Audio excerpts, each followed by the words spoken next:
నమస్తే friends, welcome to our channel Kiran Teja Sircilla. నిన్న మొన్నటి వరకు డిఎస్సి రాసిన అభ్యర్థులందరూ మీ మార్క్స్ను పెంచుకోవడానికి ప్రిలిమినరీ కీలో వచ్చిన తప్పులను సరిచేసుకోవడానికి అందరూ అబ్జెక్షన్స్ చేశారని అనుకుంటున్నాను.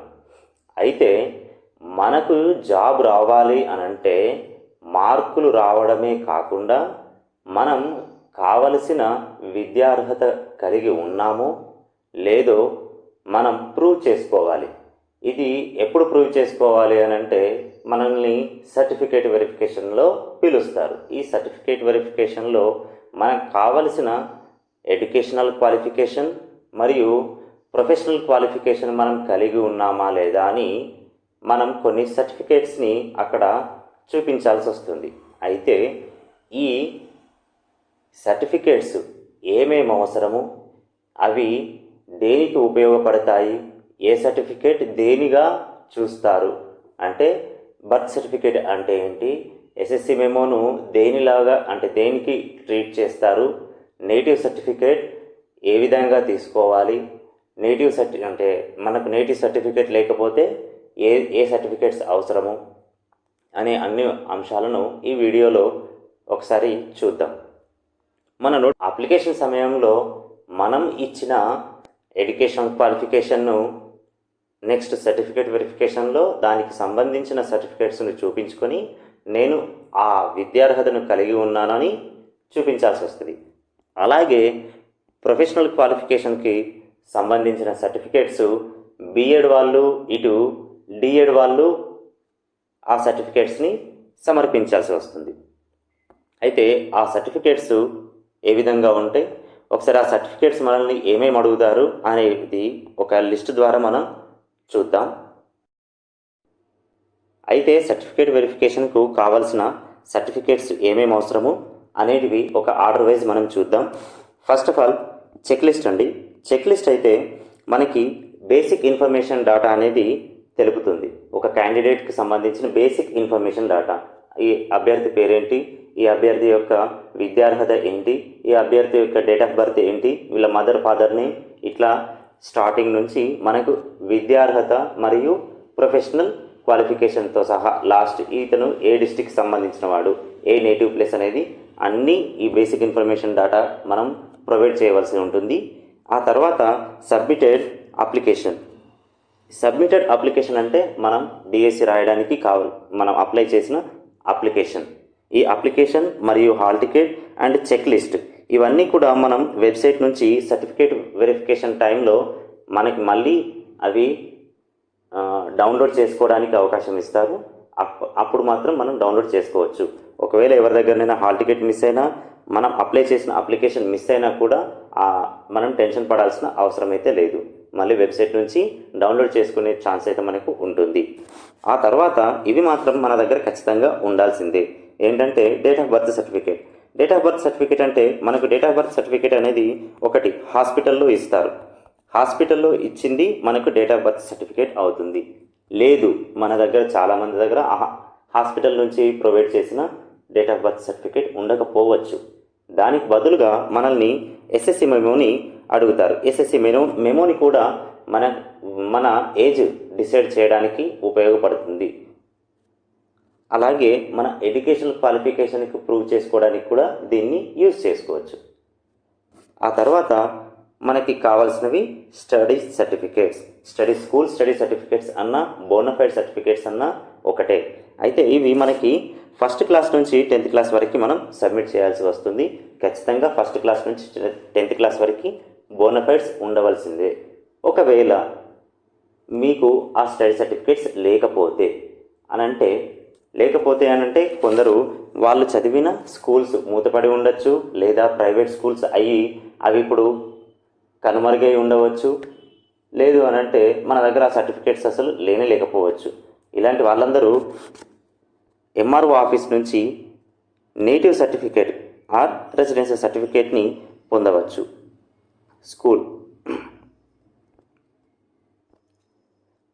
రెసిడెన్స్ సర్టిఫికేట్ని మనం ఎంఆర్ఓ ఆఫీస్ నుంచి పొందవచ్చు. మనం మీ సేవలో అప్లై చేసుకుంటే రెసిడెన్స్ సర్టిఫికేట్ అనేది వస్తుంది. అయితే ఈ నేటివ్ అనేది మనల్ని ఏ విధంగా డిసైడ్ చేస్తుంది అని అంటే, మనం ఆల్రెడీ అప్లికేషన్లో ఫస్ట్ క్లాస్ నుంచి 7th క్లాస్ వరకు సంబంధించింది మనం ఒక డాటా అయితే ఇచ్చున్నాం. దాంట్లో ఫస్ట్ క్లాస్ నేను ఫలానా డిస్టిక్లో చదివాను, నెక్స్ట్ సెకండ్ క్లాస్ కూడా ఈ డిస్టిక్లో చదివాను, థర్డ్ క్లాస్ కూడా ఈ డిస్టిక్లో చదివాను అని మనం ఇచ్చినాం. ఈ డాటా ప్రకారమే, ఈ అప్లికేషన్లో మనం ఇచ్చిన డాటా ప్రకారమే మనం ఇప్పుడు ఈ స్కూల్ స్టడీ సర్టిఫికేట్ని అక్కడ చూపించాల్సి వస్తుంది. అయితే ఈ ఫస్ట్ నుంచి 7th క్లాస్ వరకు మనం ఎక్కడైతే ఎక్కువ సంవత్సరాలు చదివి ఉన్నామో, ఎక్కువ క్లాసెస్ ఏ డిస్టిక్లో చదివి ఉన్నామో అదే మన నేటివ్ డిస్టిక్గా కూడా మన అప్లికేషన్ టైంలోనే అది మనకు డిసైడ్ అయ్యింది. దాని ప్రకారమే మనం ఆ డిస్టిక్లోనే మనం ఎగ్జామ్ రాసాం. ఆ తర్వాత మనకు కావాల్సినవి provisional are convocation certificate and marks memo.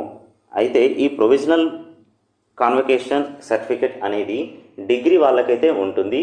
Degree వాళ్ళకి లేకపోతే నెక్స్ట్ ఇంటర్మీడియట్ వాళ్ళకి, డిఎడ్ వాళ్ళకి అంటే ఎస్జిటి ఎగ్జామ్ రాసిన అందరికీ ఇంటర్మీడియట్ సరిపోతుంది. బిఎడ్ వాళ్ళు, స్కూల్ అసిస్టెంట్ వాళ్ళకైతే బిఎడ్ సర్టిఫికేట్స్కు ఇవి అవసరము డిగ్రీ వరకు. ఆ తర్వాత integrated community certificate. Integrated community certificate అయితే మనందరి దగ్గర క్యాస్ట్ సర్టిఫికేట్ అని అంటాము. ఈ క్యాస్ట్ సర్టిఫికేట్ అనేది మనం ఎంఆర్ఓ ఆఫీస్ నుంచి తీసుకుంటాం. అది కూడా ఎప్పుడు అనంటే ఉమ్మడి ఏపీ మనకు ప్రొవైడ్ చేసిన క్యాస్ట్ సర్టిఫికేట్ కాకుండా టీఎస్ గవర్నమెంట్ నుంచి మనం ఈ క్యాస్ట్ సర్టిఫికేట్ అయితే పొంది ఉండాలి. దానికి ఎప్పుడైతే మనం ఈ కమ్యూనిటీ సర్టిఫికేట్ అనేది అవసరం పడుతుంది అని అంటే, మనకు ఓపెన్ కేటగిరీలో అంటే ఓపెన్ కేటగిరీలో వచ్చిన వాళ్ళకైతే ఈ క్యాస్ట్ సర్టిఫికేట్ అనేది అవసరం పడదు.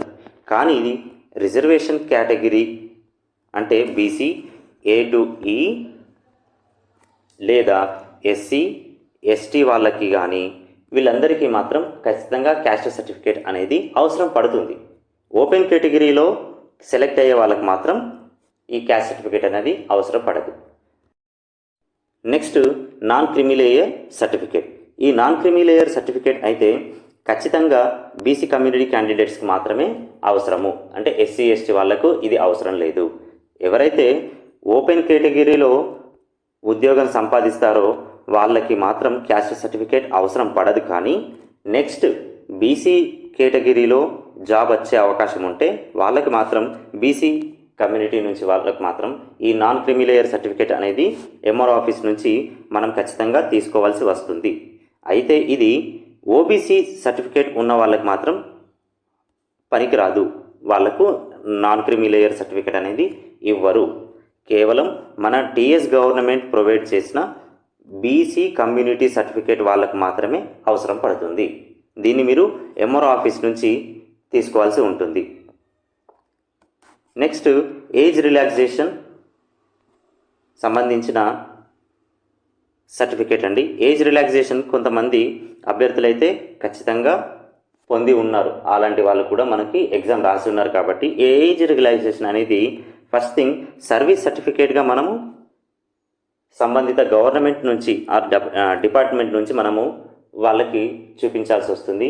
మీరు ఎవరైతే జాబ్ చేస్తూ ఉన్నారో, అంటే స్కూల్ అసిస్టెంట్ ఎగ్జామ్ రాసిన వాళ్ళైతే ఇంతకుముందు ఎస్జిటిగా పనిచేసిన వాళ్ళు అయి ఉంటారు. ఈ ఎస్జిటికి సంబంధించిన వాళ్ళైతే వాళ్ళు సర్వీస్ సర్టిఫికేట్ని తీసుకోవాల్సి వస్తుంది.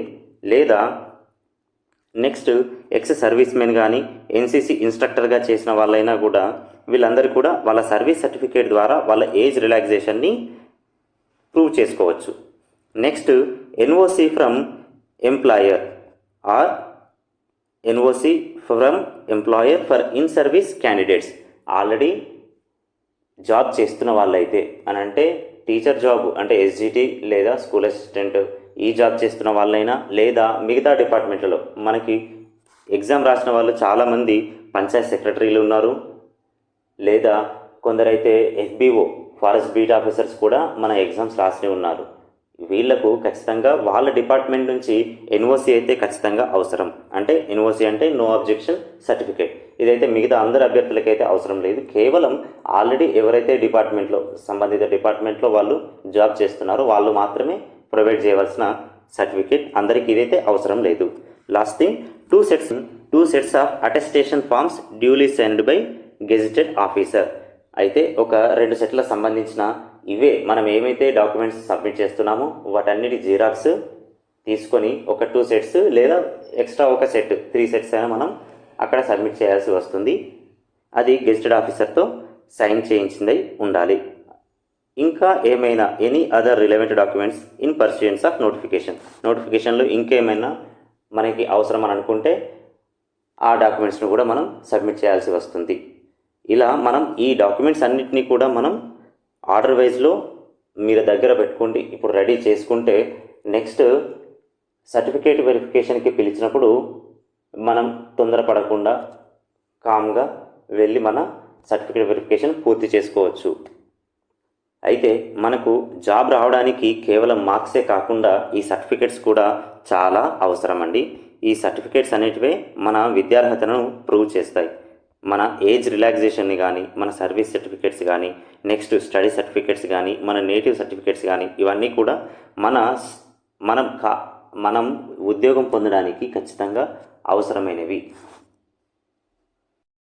Friends, subscribe my channel. ఇంకా ఏమైనా డౌట్స్ ఉంటే కమెంట్ సెక్షన్లో కమెంట్ చేయండి. మీ డౌట్స్ని నేను క్లారిఫై చేయడానికి ట్రై చేస్తాను. థ్యాంక్ యూ అనండి.